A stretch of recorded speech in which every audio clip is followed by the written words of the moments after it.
precious souls.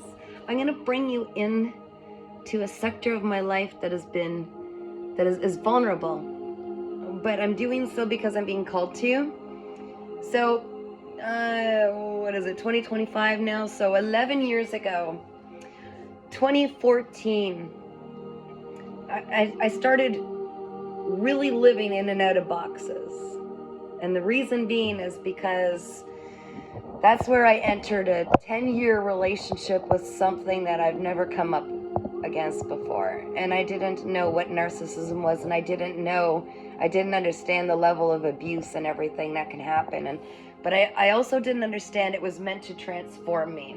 Of course, I kept myself in it a long time with the trauma bond. Those of you who are ready to hear this will resonate with this video, and you will continue to watch, and you don't have to. You're just cordially invited. So, living in and out constantly in survival mode, being bullied out of my homes, I lived in bins. My life was in bins. There was one time when I started to finally unpack, and I would always be bullied right after. It's a game they play, right? Head games.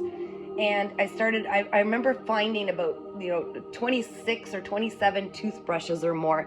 And I'm like, this is how many times I've been bullied out of all of my homes. I just kept buying new toothbrushes. And I started lining it up. There'd be like so many hairbrushes. There'd be so many toothbrushes. So many times I'd buy more of my artistic paints. And then I'd have to pack them up again in a hurry and run. And this perpetual unsettledness, staying in survival mode because I was caught in a trauma bond. But over the last couple of years, of course, the trauma bond's completely removed, and I stepped into my purpose. And this is what these events are designed to do. They are to be the catalyst. If you've been through these kinds of events, these horrific, terrifying, terrorizing, abusive situations, things that cause all of your traumas to be lit up constantly, this fight or flight, this all of it, the reactive abuse, all of the things, having every ounce of your stability shaken. At some point, you will break through this because you are strong. This is what has built your resilience, okay? And no, they will be held accountable. That's besides the point. We're not even going there. Let's look at after the rainbow. We've followed that rainbow, okay? We've awoken to our purpose. We're seeing that we were meant to understand so that we could help others. So I'm there now. I was surrounded by bins over the last 2.5 years because I finally, I'd say over the last couple years really, I placed the boundaries where I could not be influenced by that person's energy anymore. They're still trying because I know too much, but it doesn't matter. It doesn't matter. If you dissolve the ego, the fears, if you dissolve the insecurities, if they cannot manipulate you, then you could see the game that narcissists play, right? So fast forward, we're over the rainbow. Woo! Got control over our ego, our fears. We've got control over our emotions. We can recognize them, process them. We're not afraid anymore because we've literally danced with the devil and we've come out the other side. So we're not afraid anymore. Vulnerability is not scary. Being authentic is not scary. We're no longer afraid about how people judge us because people will judge nonetheless. So we finally stepped into this this purpose. Keys are so relevant. Like I'm literally, look guys. Can you see? Like keys. I'm seeing them everywhere. I'm seeing them in my dreams. So we're unlocking this door. I'm unlocking mine and I'm showing you. Don't mind my boo-boo, it's still healing. I'm showing you my vulnerability. And what I'm finding now that I've gone through all kinds of these bins that I've paid storage for over, I can't even tell you how many receipts I have for paying for storage for all the times I was homeless or looking for a home or trying to get back into my home or getting bullied out of home. So many bins, so many boxes. And I've gotten rid of so much stuff now that I just feel the weight off of my shoulder. But today, well, yesterday actually, I was looking through one box in particular. And I'm going to take you on my journey. This is what I've recognized when I started this YouTube channel is I didn't know what I was exactly going to do. I was starting with my readings because I really wanted to help reach people that have been through similar experiences and go on this healing journey and bring you along. And I'll tell you something, boy, we are powerful beings. So today I'm taking you on, I've let you into all the other rest of my world, right? I'm letting you in as I'm, recalling things. I opened up a box that was of some of my childhood memories. Yes, it's been that long, okay? This is Pinky, because little Kathy girl, when I was a little girl, I had many, many, many dolls, many teddy bears, many toys. They all had a life of their own. I gave them life. And I was the nurse that cared for them when they were ill. You know, I was the one, I would say, Nurse Kathy, come, because this one has like a broken whatever. And I would take care of my animals, my teddy bears, my dollies. They were my little family. Maybe I found refuge in them. My innocent heart, they were never mean to me, right? So I'd play with my dolls and they had little personalities and I was very protective. This was Pinky. My aunt and uncle gave me Pinky. I won't mention names because I don't know who all feels comfortable about having their names mentioned, but all of my aunts and uncles I was very close with because we had a close-knit family. Lots of aunts, lots of uncles, lots of cousins. We were all very close family. So this is Pinky, and I found Pinky, and as soon as I opened the box, I went, oh my gosh, you're still here. And I instantly went back to being that little girl that would play, and Pinky would have a role in the game, in whatever we were playing, right? I have many other little toys and dolls. Oh, Cloppy's gonna be happy. See my little look.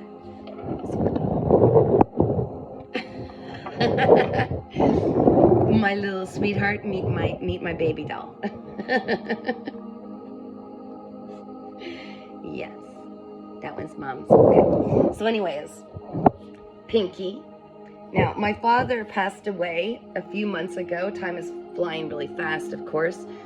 I was very close. I was Daddy's girl, for sure. And I was there holding his hand when he crossed over. And it was quite the incredible experience. Because I speak to spirits, because I understand spirits and I've channeled messages, I knew he was going to someplace amazing. But it's always very hard. And when you find things like this, you instantly go back to that little child where, you know, where things were different. Then, this turtle I recognize, but I don't remember how or when. Oh, sorry, I just showed you the butt of the turtle. I don't remember, and it'll come back to me, but I saved it. This picture, it has 4 generations. I grew up with 5 generations of my family. Okay, I have pictures of my great-grandmother, my grandmother, my mother, myself, and my daughter. This was when I went back to school because I was a very young mother, very, very young mother, okay? And I, of course, followed through with my pregnancy, and I was in love with the idea of being a mother. I didn't realize I was like a nurturing soul that was meant to heal and all that stuff. And my daughter and I, we kind of grew up together, if you will, okay? A very strong knit family, like almost like best friends, right? My own mother, my grandmother, very, very beautiful. But when I had left school, I did not graduate high school with all of the rest of my peers. Instead, I was married to being a mother, okay? But I was quite happy doing so. To me, that was what I wanted to do, is be nurturing and loving and be a mom. I couldn't wait since I was a child. I always wanted to be a mom. So it's truly a blessing. But once my daughter was approaching graduating, you know, her own schooling, not high school, but like her own grade 8 or whatever. And I just had 1 year where I completely went, oh my gosh. I always said once everything was in check, I'd go back and get my high school diploma and get my license, because this is another thing. When I was just under the age of getting my license, I was 15 years old, and I was allowed to drive the old truck around in our big driveway, turn it around, practice and stuff. We lived, you know, in a small town, and I was allowed to practice. And I know I'm flipping around here, guys, but you gotta hear this. I love being vulnerable, because you can see it doesn't matter. At the end of the day, it all made who we are. When I was 15 years old, and you had to be 16 to get your license, I accidentally was turning around this old truck in the driveway, and we had a camper up on the legs, you know, like that fit in the back of a truck. It was up on its stilts, on its legs. And I was paying so much attention when I was backing up to where the nose of the truck wasn't going to hit these legs and knock it out, that I accidentally hit my father's brand new vehicle. Now, my father went through a lot to be able to, you know, be able to make the payments on this vehicle. This was a big deal that our family had at this time, a brand new house and this brand new vehicle, and it was right in the middle of a recession. So anyways, needless to say, the old truck I was practicing on, I was paying so much attention to the back end, not hitting the still set, and my front end destroyed the side panel of my father's brand new vehicle. And I wasn't like abused or anything like that by him, but the sheer guilt, because I understood what he had gone through and what he had sacrificed to be able to get this vehicle and this new home for us. And so I waited, anyways, long story, really even longer now. I waited until I believe I was in my late 20s by the time I finally had the courage to get a license. I would keep getting what was known as the 365 back then. It was a permit that you could ride around as long as you had a driver with you with a license. I only did that for ID. I was afraid to hurt people. I was afraid to destroy something that someone had worked so hard for out of my own negligence. I really lost a lot of self-worth there, a lot of confidence, I think. So anyways, fast forward, my daughter's about to get her license. My daughter's about to graduate, you know, her schooling and everything. Hers is starting, and I'm like, oh, wait a minute. Oh my gosh, I forgot about me. I was so devoted to being the mom, and maybe I better actually do these things and, you know, show her that I can do them too. So this picture was me going back, and there's my daughter and me. So I waited quite a while. I got my license that year. I got my graduate, my diploma from high school. I was also voted valedictorian, and I also, of course, I mean, I kind of feel like I cheated a bit because I was older and the wisdom and experience, but I got honors, right? My grades were, I always was very, very smart. I just didn't apply myself because I was too busy learning, all right, about life. Okay. So this picture was remarkable because it took so much. I was working, I was a mom, I went back to school, I was studying to actually get into nursing back then because I could feel, all I wanted to do was heal others. So I was studying very difficult subjects and getting high grades in them because I applied myself. I would be out on the balcony, you know, I'd make dinner, do the thing, take care of my daughter, and then I'd be out in the balcony. I'd be studying, you know, about mitochondria and cells and everything in the body because I wanted so much to get into nursing to help others. It was just weird finding that, and I feel like I needed to share that with you. I never did get into nursing. I continued to, back then, I still had, you know how we get that codependency, or we allow other things to come into our picture. It was like, then I get into a relationship that it just didn't fit, right? Or I always had an excuse like, no, my daughter needs me now, or this needs me now, or that needs me now. And it's perpetual excuses why we don't follow our dreams, right? Yes. Okay. Then, okay, now that's that. I'm just being vulnerable here, guys. Oh my gosh. I gave this to my dad. My sweetie, look at your little nose. This jukebox I gave to my dad on his 35th birthday. 35th birthday. And I drew a quarter there. Okay, to Dad. And the reason, and I had to save my allowance to get this, because back then that was kind of expensive, right? When I was a kid. But I gave him this because he used to sing the song every once in a while. Put another nickel in the Nickelodeon. All I ever ask of you is music, music, music.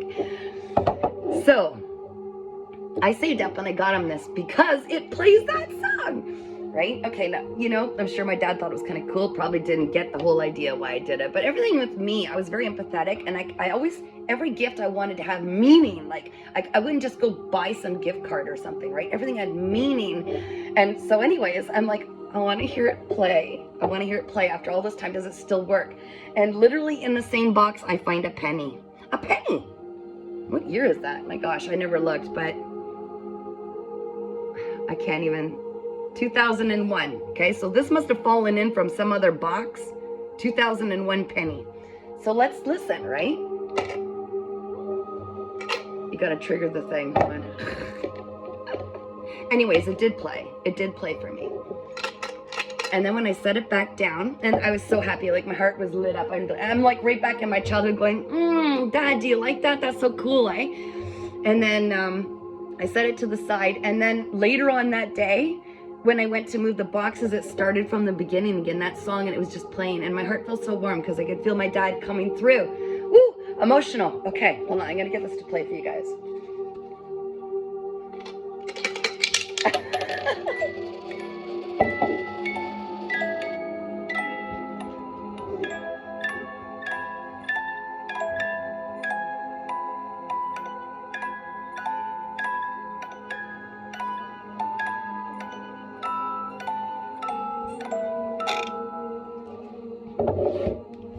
That was special because it brought me back to my dad turning 35 again, which, wow, you know, I'd love to be that age again. He was 35, so I was, you know, very young.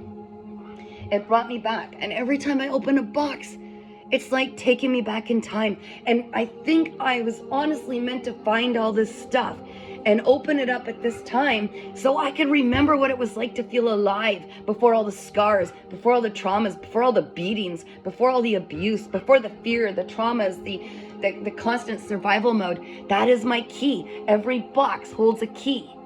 And if you don't have bins with your childhood memories or photos to look back and bring you back, there's something inside of you. Your inner child is calling you to do something, to release something, to remember what it's like. My dog's getting really hyper. Look at his little nose come out there. And whatever it is, it's all divine timing. Divine timing. No one wants to hear about divine timing.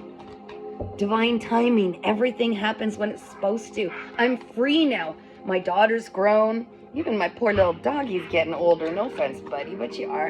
I'm going, when is it going to be my turn? When I turn that key. When I decide not to wait anymore. When I decide. I went and got all my certifications for, you know, spiritual healer, hypnosis, all this stuff. It's like, when are you going to apply this into your life? How old will you be? You hold the key. And I've always been Nurse Kathy. I've always been the one to want to heal others. And only I created this cage around me that said I couldn't fly like the others, when all along, I just needed to open the box. I just needed to take the step. I just needed to put the penny in. I just needed a triggering sound, a thought, a smell, a sight, something to remind me, because I've always been going with that natural flow of life. It's just, when am I going to look up and go, oh gosh, I've been here all along. I've been so busy just trying to keep my head above water and fight against the currents. Like, no, just go.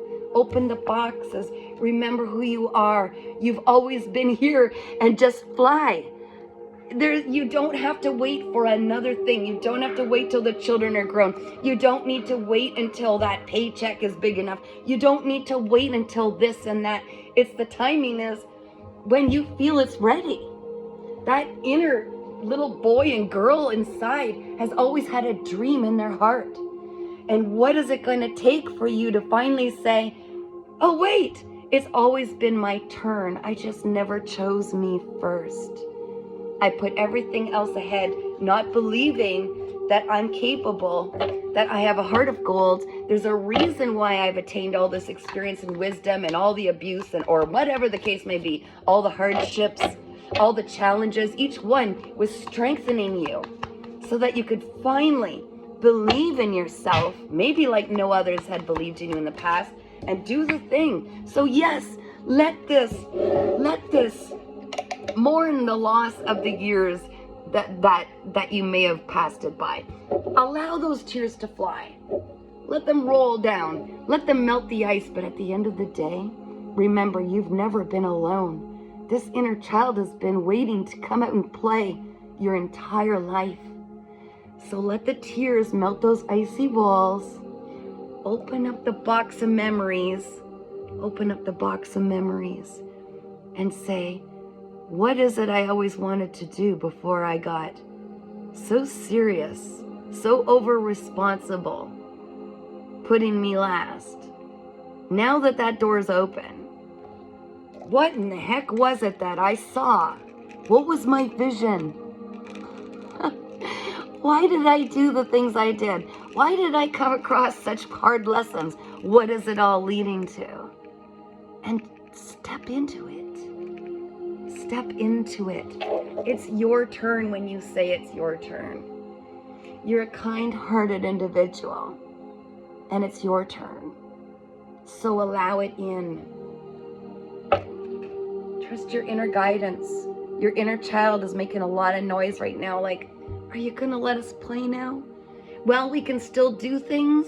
Are you gonna let us play now while these dreams are still living inside? Are you going to let us play and have fun and bring out the other toys, the other dolls, the other ideas, the other imaginations? Are we done adulting to such an extreme that we've forgotten we had a dream once and it's our turn finally? Do the thing, guys. I'm sending you so much love. You've got this.